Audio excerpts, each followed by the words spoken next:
Mulai langsung ya, Dek ya. Assalamualaikum warahmatullahi wabarakatuh. Waalaikumsalam warahmatullahi wabarakatuh. Oke, baik. Saya harap sudah ini ya, sudah melihat cuplikan di blog saya berkenaan dengan individu sosiopatik ya. Sudah dibaca? Sudah belum? Sudah, Bu. Oke, sudah ya. Sip. Nah, itu tema kita hari ini, yaitu adalah tema pokok pertemuan keempat ya, kalau kelas ini ya. Benar, Iya, Bu. kelas ya keempat, yaitu Benar, patologi. Iya, patologi A. Kelas A ini hebat, udah 4 ya, 4 kali pertemuan. Kelas yang B masih ketiga kali. Dan yang pertama itu kita Zoom ya, pertemuan pertama. Jadi untuk tema kali ini adalah tingkah laku sosiopatik ya, Dek. Apa sih tingkah laku sosiopatik? Jadi sosiopatik ini masuk ke dalam penyakit ya, masuk dalam kategori penyakit sosial. Nah, ada tingkah laku ya, ada pendekatan tingkah laku manusia atau seorang individu yang secara pintas nih ya, kita lihat normal-normal saja, tetapi ternyata memiliki tingkah laku sosiopatik gitu ya. Bisa jadi di belakang atau menyimpan. Nah, itu sosiopatik itu jarang atau sulit sekali untuk kita lihat. Bisa kita lihat dari orang lain gitu ya. Tetapi bisa kita prediksi atau kita ikut serta dalam ujian ya atau psikotes psikologi gitu. Jadi kalau kita ingin melihat apakah kita ada sisi sosiopatik ya yang melebihi apa namanya indikator psikologinya ya, ternyata kita mendekati psikopat, maka itu perlu konseling gitu. Tapi memang ada ya sisi sosiopatik ini ya di individu itu terlihat dari tingkah laku yang berbeda dalam kesehariannya gitu. Ada penyimpangan-penyimpangan yang tidak umum ya, yang melanggar dari norma yang ada di masyarakat gitu. Nah,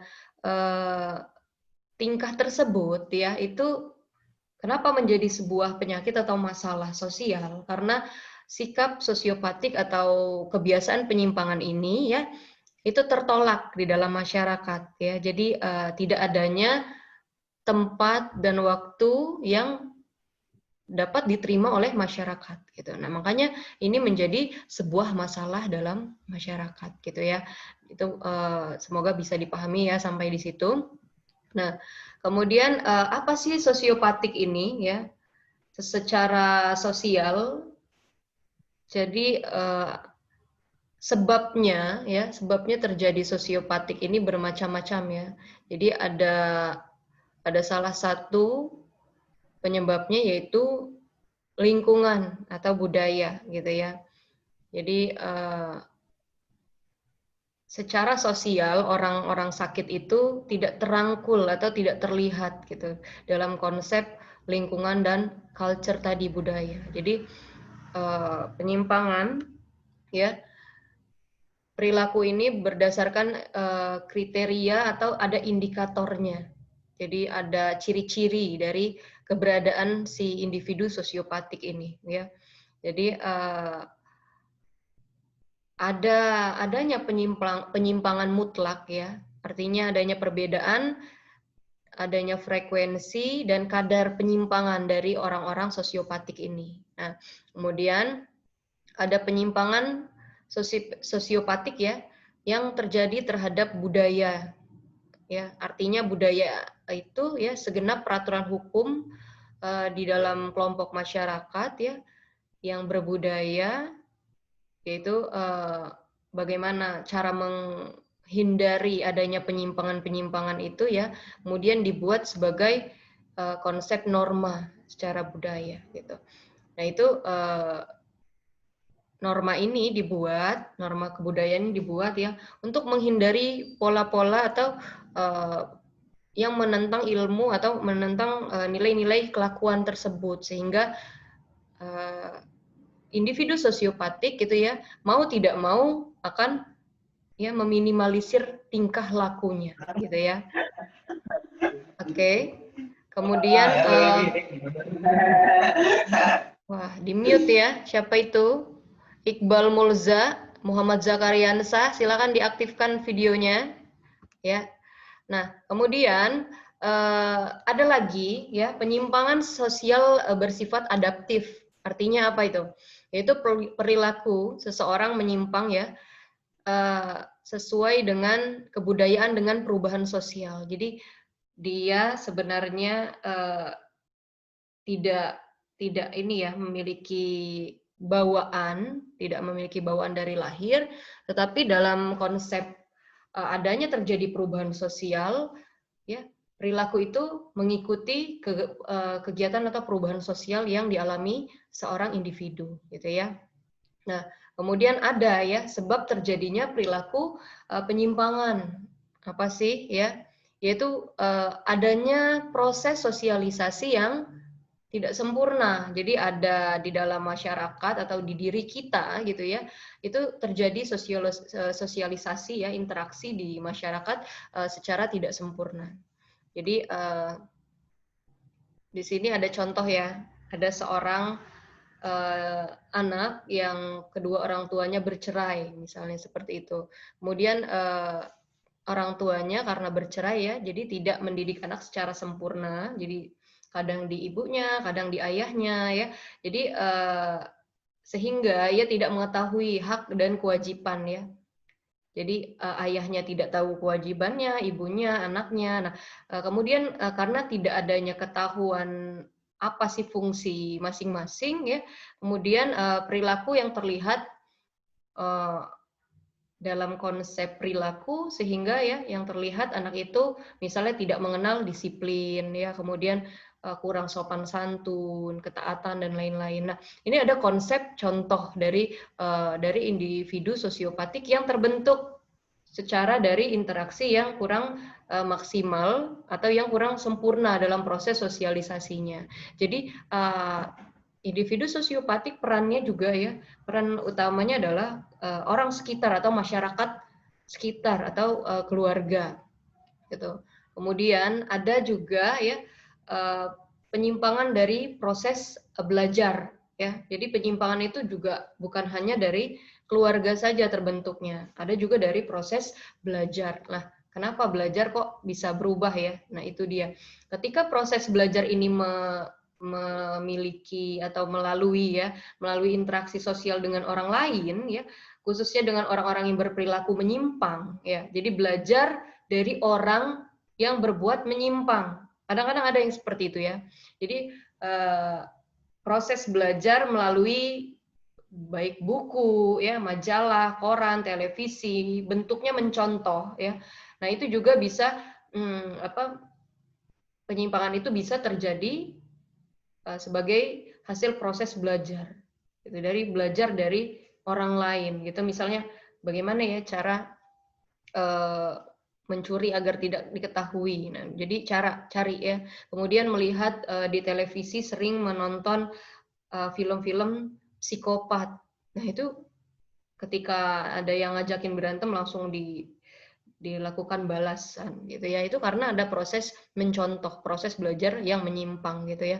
Dari konsep makanya ada ya dalam konsep film, perfilman atau televisi itu di atasnya ditulis ya BO, bimbingan orang tua. Artinya dalam tayangan tersebut perlu bimbingan gitu. Bahaya ada moral atau proses pembelajaran yang ketika tidak didampingi maka bisa jadi akan menyimpang dari yang seharusnya.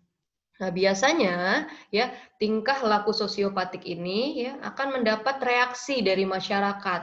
Jadi kalau kita melakukan sesuatu yang di luar norma atau penyimpangan ya, membuat sebuah siklus aktivitas di diri kita yang menyimpang, maka akan mendapat reaksi di kelompok masyarakat. Yaitu apa aja? Yaitu hukuman ya, adanya penolakan terhadap kita gitu ya. Biasanya orang-orang contohnya ketika sudah keluar dari penjara ya, Gitu. Maka akan dilabelkan gitu, dilabelkan sebagai wah, anaknya yang pernah keluar dari penjara. Nah, seperti itu. Nah, itu reaksi dari masyarakat. Padahal tidak seperti itu. Ketika sudah dihukum ya sudah seperti itu ya. Nah, tetapi reaksi dari masyarakat ini ada saja ya, bentuk penolakan-penolakan. Kemudian ada pemisahan ya. Nah, karena sudah terlihat tingkah laku penyimpangan, maka masyarakat membuat pemisahan, dikeluarkan dari kelompok masyarakat. Itu biasa terjadi di desa ya. Biasanya kalau ketika sudah melakukan individu sosiopatik ya, misal korupsi, itu dibuang dari desanya, atau misalnya melakukan penyimpangan lain, misalnya melakukan perzinaan ya, maka itu dikeluarkan dari desanya gitu ya. Nah, itu masih terjadi di masyarakat desa, tetapi tidak juga terjadi di masyarakat perkotaan gitu ya. Kemudian ada pengucilan ya, dicemooh, kemudian dihina dan lain sebagainya. Nah, itu adalah bentuk reaksi ya dari tingkah laku sosiopatik gitu. Nah, ini contohnya ada korupsi ya, terus membunuh ya, kemudian klepto ya, atau klepto ya, mengambil barang orang lain ya. Kemudian ada sudah dibaca ya semua yang ada di blog. Jadi ada tinjauan psikologi, jadi ini terintegrasi ya mata kuliah patologi ini. Ketika ngomongin sosiopatik ada elemen ilmu psikologinya. Jadi kita sembari apa namanya belajar tentang psikologi, bagaimana sih ya individu sosiopatik ini menjadi sebuah masalah juga dalam konsep ilmu psikologi. Gitu. Kemudian reaksi sosial terhadap pelaku sosiopatik ya, pelaku penjahat atau tindakan kejahatan ini yang sudah kalian pahami dan kalian baca itu ya di blog saya, bahwa ketika individu sosiopatik itu melakukan tindakan itu ya, tindakan kejahatan, ada perbuatan yang merugikan di dalam masyarakat ya, sehingga akan diberikan reaksi yang negatif. Jadi kejahatan dipandang sebagai pelaksanaannya ya. Jadi ketika pelaksanaannya itu telah merugikan masyarakat ya. Jadi dari segi pencapaian tujuan ya dibagi menjadi dua, reaksi represif ya dan reaksi preventif. Jadi secara operasional ya, masyarakat itu akan bertindak represif ya, artinya tindakan yang dilakukan oleh masyarakat itu bagaimana ya secara formal yang ditujukan untuk menyelesaikan kasus atau peristiwa kejahatan yang telah terjadi. Jadi bagaimana memulihkan situasi dengan pertimbangan rasa keadilan atau rasa adil di masyarakat. Jadi kalau represif ini ketika kalian melakukan tindakan misalnya korupsi, maka jalan reaksi represifnya adalah yaitu ya dihukum penjara gitu, dilakukan tindakan rasa keadilan untuk meminimalisir apa namanya keterjadian lagi di waktu berikutnya gitu ya. Kemudian reaksi preventif ya, preventif artinya apa, pencegahan ya. Jadi tindakan pencegahan agar suatu tindakan individu sosiopatik itu tidak terjadi gitu ya di masa yang akan datang gitu, atau sebelum terjadi adanya sosiopatik ya. Ketika kita sudah belajar hari ini, maka kita sudah akan memiliki reaksi preventif gitu untuk orang-orang yang nanti bisa menimbulkan sosiopatik itu ya.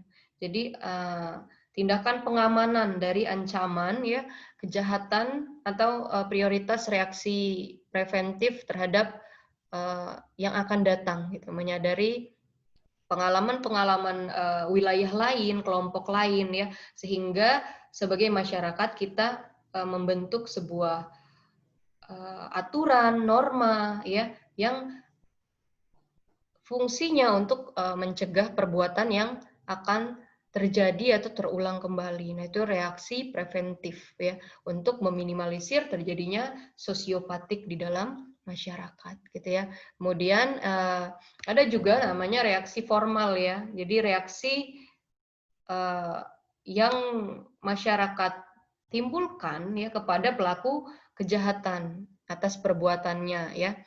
Jadi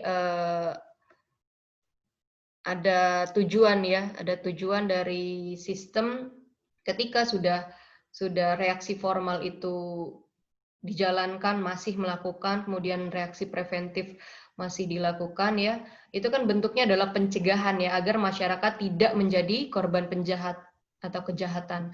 Nah, kemudian ketika masih, yaitu tadi ya, salah satu jalur penyelesaiannya ya kasus kejahatan atau kasus individu sosiopatik, maka harus dilakukan tindak pidana gitu ya. Nah, itu contohnya ya. Kemudian sampai di sini ada yang kurang paham? Silakan dihidupkan speakernya. Ada? Paham ya? Oke, jadi kita lanjut ke tingkah laku sosiopatik ya. Itu memiliki ciri khusus. Jadi apa sih yang dianggap sosiopatik ya? Adanya ciri-ciri gitu ya. Jadi penyimpangan tingkah laku ya, ada produk konflik sosial dan konflik internal pribadi ya.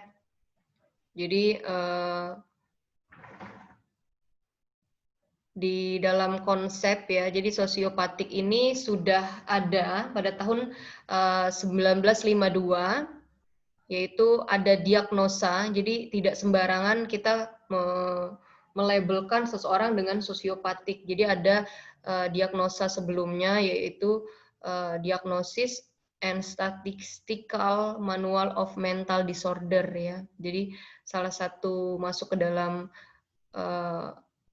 ilmu psikologi ya. Jadi istilah dari sosiopatik ini istilah yang sudah populer ya, kita sering nonton di film-film barat. Kemudian ada artikel yang banyak menampilkan tentang sosiopatik ini, yang lebih dikenal yang dengan namanya adalah psikopat ya. Jadi tetapi ya, psikopat ini tidak tercantum dalam daftar penyakit. Jadi gangguan atau kelainan jiwa ya di lingkungan kedokteran Amerika Serikat pada saat 1968 itu ya. Kemudian psikopat dalam konsep itu tidak sama ya dengan skizofrenia ya. Jadi skizofrenia itu karena seorang psikopat itu sadar. Jadi adanya kesadaran sepenuhnya atas perbuatannya. Jadi kalau orang-orang pengidap psikopat itu ya perilaku yang antisosial identiknya, kemudian sering merugikan orang-orang terdekatnya gitu. Jadi bisa dideteksi dengan melakukan uji ya, namanya uji psikologi ya di rumah sakit jiwa gitu. Apakah kita masuk ke dalam sedikit ya. Jadi dalam konsep psikologi itu pun ya itu nilai. Jadi orang-orang yang ekstrovert dan introvert itu pun tidak ada orang yang benar-benar 100% ekstrovert atau tidak ada yang 100% introvert. Jadi kita ini kadang-kadang lebih banyak yang mana, introvertnya atau ekstrovertnya. Begitu juga dengan kondisi skizofrenia atau psikopat dalam diri kita gitu ya. Ada yang diam, tahu-tahu membunuh ya, seperti itu. Jadi diam-diam membunuh. Nah, seperti itu. Jadi ada satu sisi yang tidak bisa kita lihat dalam diri kita kecuali kita melakukan uji ya. Uji psikologi itu gitu. Dites gitu ya. Kalau di diri kita sudah ada antisosial gitu ya, tidak suka apa namanya? Berinteraksi dengan orang lain, sering memutarbalikkan fakta gitu ya. Terus tidak punya rasa bersalah. Misalnya nih, kita udah membunuh kucing.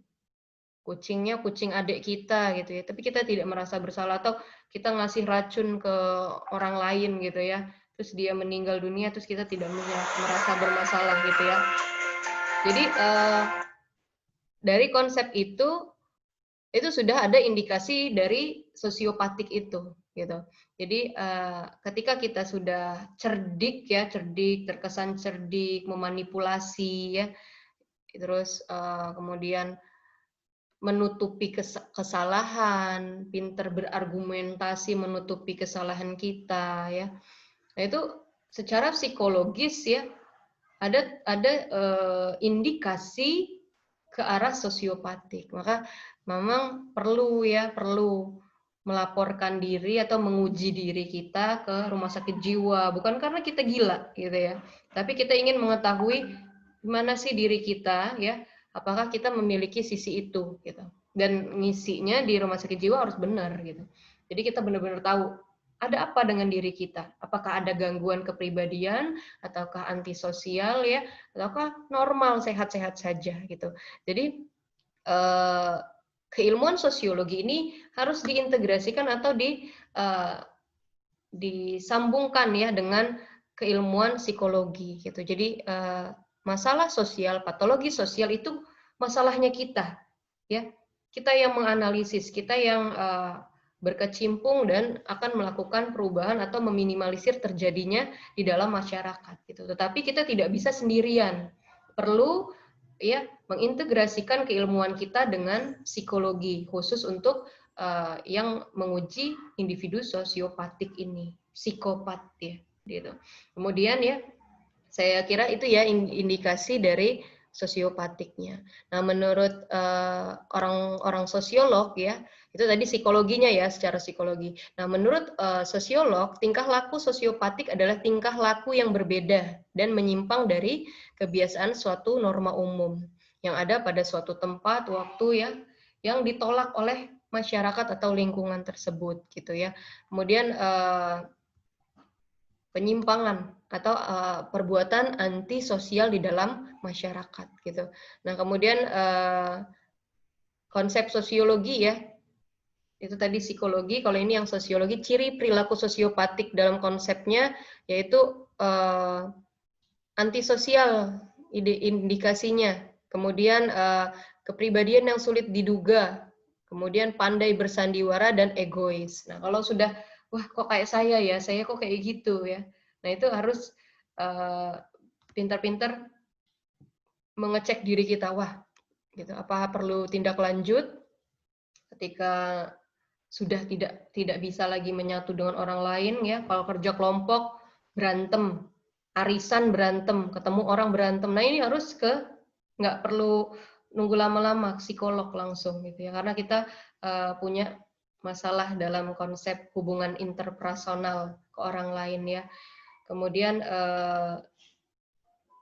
jadi ada di sini ya, apa sih orang yang antisosial ini biasanya cuek ya pada norma-norma sosial, nggak peduli aturan, pemberontak ya, kemudian kepribadian yang sulit ditebak ya, kemudian tidak pernah curhat kemana-mana gitu, jadi diem aja. Kemudian biasanya terlihat tidak stabil ya dalam hubungan interpersonal dengan orang lain gitu. Kemudian konsep citra diri ya menuruti kata hati. Jadi inilah yang paling bahaya. Sebenarnya kata orang lain atau pengalaman orang lain itu bisa kita gunakan gitu ya, bukan kata hati gitu ya. Jadi konsep orang-orang antisosial ini seperti itu. Kemudian perbuatannya itu salah atau benar ya, yang penting nggak ganggu orang deh menurut dia gitu. Jadi tapi ternyata di orang lain dia merasa terganggu. Nah, itu contoh dari antisosial gitu ya. Jadi memikirkan dirinya tapi tidak memikirkan kenyamanan orang lain gitu. Nah, kemudian ciri kedua adalah impulsif. Apa sih itu? Ya, ciri individu sosiopatik impulsif, melakukan sesuatu tanpa berpikir panjang ya, atau berpikiran negatif ya. Kemudian pendendam. Itu sedikit aja orang ngelakuin kesalahan seumur hidup ya, awas ya seumur hidup saya ingat gitu ya, nggak ada pemaaf-maaf lagi. Nah, itu contoh impulsif. Ketika kamu tidak bisa memaafkan orang lain, maka kamu ada gejalanya gitu. Kemudian tak terkendali, meledak-ledak, selalu ingin menarik perhatian gitu ya. Jadi hati-hati dengan diri kita. Tapi kadang-kadang oh iya saya agak inklusif gitu. Kalau agak mendekati nggak masalah. Tapi ketika sudah total inklusif, yuk kita harus menghubungi psikolog gitu. Kemudian ada namanya kepribadian narsis ya, narsistik. Nah ini sebenarnya di era sekarang itu susah ya, apa namanya, mudah ya, menurut saya mudah. Kalau dulu susah menilai orang narsistik ya, paling foto-foto dibilang narsis, sering ya denger ya, narsis sih foto-foto gitu. Enggak, ternyata kalau foto-foto doang itu enggak narsis, tetapi ya narsis dalam konsep sekarang tahun 2020 itu mudah sekali untuk dideteksi ya. Contoh dilihat dari sikap yang ingin selalu dikagumi. Jadi kalau orang foto terus, itu enggak ya. Jadi suka foto aja gitu ya, karena mengagumi dirinya gitu. Mengagumi dirinya. Tapi kalau ketika berlebihan mengagumi diri, itu juga sebuah penyakit atau masalah. Jadi kepribadian narsis ini ya, minimnya empati. Jadi berusaha menimbulkan dalam dirinya ya, jadi ada contohnya deh, narsistik ini ada K-pop ya, ada misalnya tokoh Korea yang kita sukain banget gitu ya. Jadi hanya diri si apa namanya, siapa ya namanya itu, si Oppa Korea itulah ya, yang dalam hidup kalian yang satu-satunya yang boleh dipuja, dan dia yang benar-benar ingin kita puja, kita fans banget, menyukai dengan totalitas. Nah itu kepribadian narsistik. Kemudian sikap yang ingin dikagumi, contohnya misalnya membuat akun TikTok gitu ya, nyanyi sampai tangan begini terus gitu ya. Itu tujuannya apa gitu? Ya itu salah satu analisisnya adalah narsistik ya, ingin dipuji, bagus, bisa mengikuti irama gerak dan lain sebagainya gitu. Tapi kalau cuman hiburan, dia tidak mengalami penyakit. Tetapi kalau ingin dikagumi benar-benar tidak terhenti ya, benar-benar total narsistik ya, dia harus melakukan konseling kepada psikolog gitu ya. Kemudian ada lagi ciri individu sosiopatik tidak pernah merasa menyesal meski telah menyakiti orang lain ya. Jadi tidak ada wajah bersalah gitu ya, tidak ada wajah berdosa gitu. Nah itu konsep dari indikasi sosiopatik. Kemudian orang-orang yang sosiopatik ini tidak bisa dilihat secara mata ya. Jadi orang yang punya kelainan sosiopatik ini tidak bisa kita just ya, tidak kita bisa pastikan misalnya si Adi Sambodo tuh ya, lucu kan mukanya ya, tuh senyum misalnya, senyum dulu di ya, kan nggak kelihatan ya sosiopatiknya gitu ya. Terus si Iqbal, Astri, Bu Erin nggak bisa ngelihat apa nih sosiopatik nih gitu. Apa si Desi gitu ya, tuh manis banget pakai jilbab. Terus Yulida gitu manis, ketawa gitu. Itu tidak bisa kita lihat sosiopatiknya gitu. Jadi normal semua nih Bu Erin lihat, kecuali Nur Hanifah. Nih nggak ngidupin Dek, mana Dek? Iya Nur Hanifah. Jadi dihidupin Dek videonya. Jadi Bu Erin lihat. Jadi ini kelihatannya normal ya, menarik, terlihat cantik semua, terlihat pintar semua gitu. Jadi tidak ada yang bisa melihat indikasi ini gitu ya, individu sosiopatik, kecuali itu menguji diri dan dianalisis oleh tim psikolognya. Nah, terus kemudian ketika kita mengindikasi diri sendiri deh, ketika sering berbohong ya, terus pinter banget nutupi kebohongan ya, nah itu bisa banget itu mengindikasi gitu untuk terjadinya sosiopatik. Nah itu kadang-kadang, waduh, kita juga bisa menduga dong, yang tukang bohong, suka melucu, suka membalikan fakta, ini pasti sosiopatik, nggak bisa juga ya. Gitu. Jadi psikopat, sosiopatik, sikap-sikap impulsif tadi ya, itu harus diuji kebenarannya, gitu ya. Jadi ada tahapan ya, tahapan jenis-jenis psikopat. Kalian sudah baca ya di blogger, ada primary psikopat, secondary psikopat ya. distempered psikopat ya, kemudian karismatik psikopat. Nah, itu adalah ciri-ciri dari jenis-jenis psikopat gitu ya. Jadi ada tingkatannya gitu. Ya, sampai yang ke membunuh gitu ya. Jadi mendorong pengikutnya bunuh diri gitu ya, atau membunuh orang lain. Nah, itu bisa sampai ke situ ya. Nah, oke. Kemudian ada mobilitas pada individu sosiopatik ya, saya rasa udah dibaca juga. Jadi individu dan kelompok-kelompok yang menyimpang ya, itu sangat mobile. Dia bisa berpindah vertikal ya, pindah ruangan ya. Terus dia tidak bisa kita batasi ruangannya, tapi dia membatasi ruang geraknya, gitu, beserta kelompoknya. Jadi individu sosiopatik ini ada kelompoknya nggak Bu Erin? Ada, gitu ya, ada, gitu. Kita bisa analisis dan kita bisa cari, gitu, kelompok-kelompok yang memiliki apa namanya, kesukaan bersama atau tujuan bersama atau perasaan sama, gitu. Kecenderungan yang sama. Jadi ada membuat sebuah anggota kelompok di apa namanya? Mungkin kalau sekarang mudah media sosial ya. Gitu. Jadi memperluas habitat mereka ya dalam ruang gerak menjadi lebih luas dan longgar ketika dia bersatu dalam konsep satu kesatuan, misalnya individu sosiopatik gitu. Nah, seperti itu ya. Jadi para penjahat atau individu sosiopatik itu merupakan individu yang mobilitasnya tinggi, namun pada hakikatnya mereka itu terisolasi ya dari bagian besar masyarakat yang normal. Jadi senangnya ya satu gabungan, pola berkawinnya, berkeluarganya ya. Jadi ada kalau di Lampung ya. Jadi dengar nggak pernah ya kampung begal gitu. Dan itu terkenal sekali gitu. Nah, yaitu contoh dari sosiopatik yang berkumpul atau berkelompok gitu ya. Nah, itu bisa kita jadikan analisis atau kita amati lebih jauh. Nah, seperti itu pemaparan Bu Erin.